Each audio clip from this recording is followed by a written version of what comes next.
Handy Hudsonite here. We're going to look at the YouTube Studio app and the different features that can help you grow as a creator.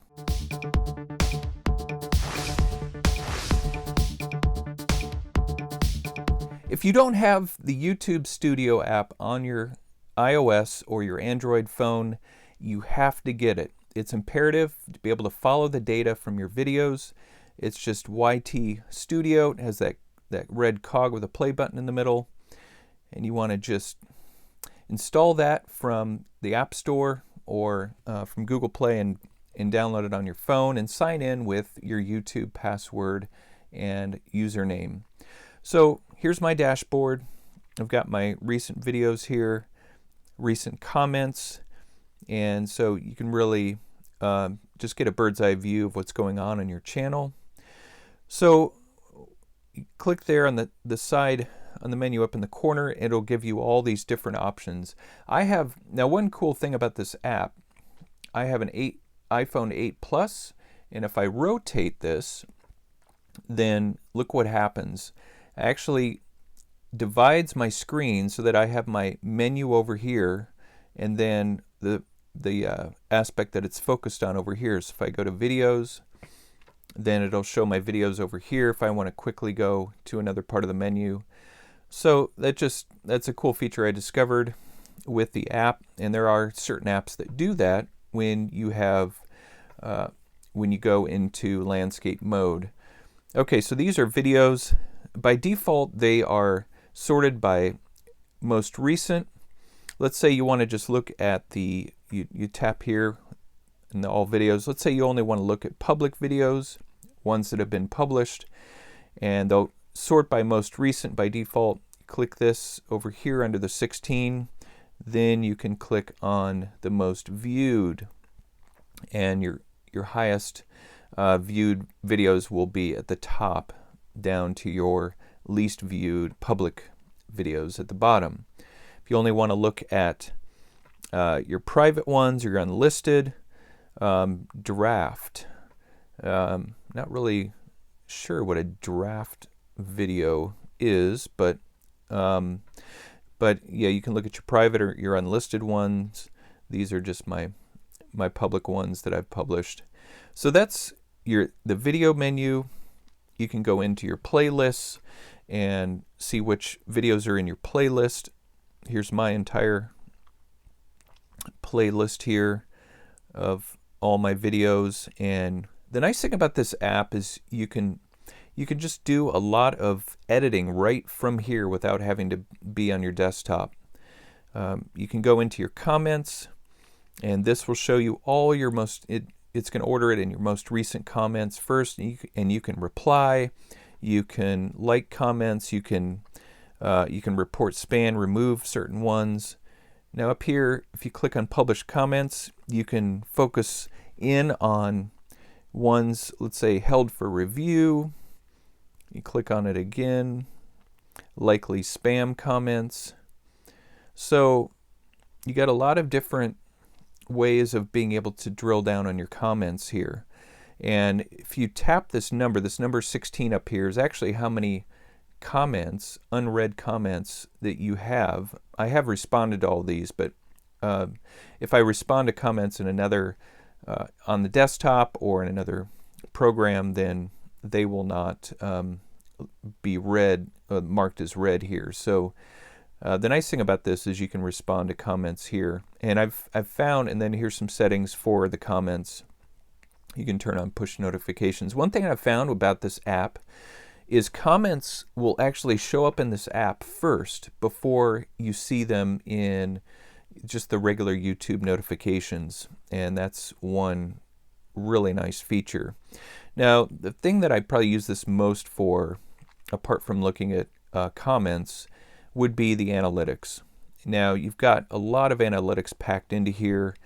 It gives you the overview, revenue if you have a monetized channel, discovery. This is one that's really interesting. And if you tap on that tab, it'll show you how your videos are being discovered overall. So this isn't just one particular video, this is overall. So you can see 57% of my videos are being discovered through just YouTube search. 25% through suggested videos.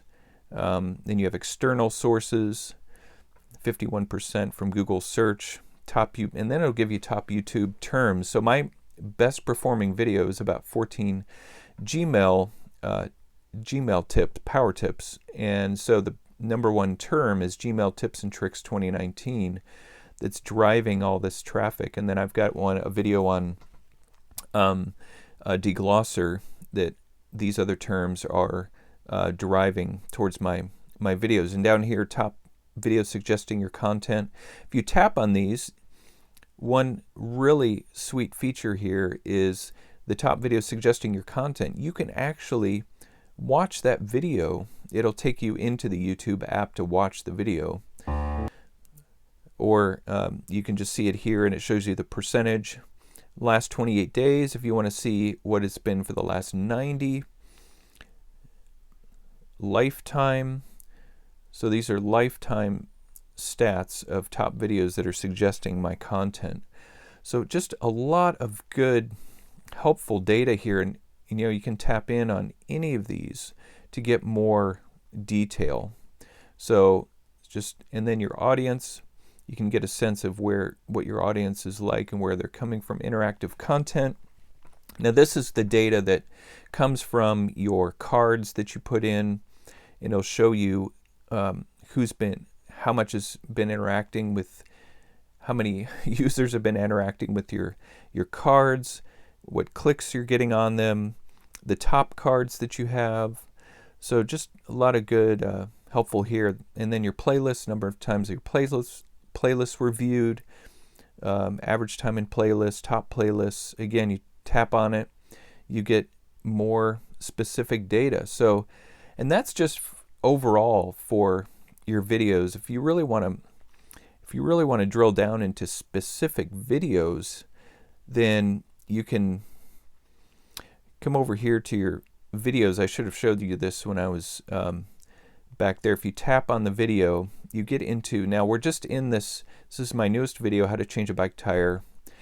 And if I tap here under analytics, and this is just like the studio beta and the desktop, is if you drill into a particular video, then you can do a lot of things with it. Like up here, this pencil, I can come in here and edit the title, the description.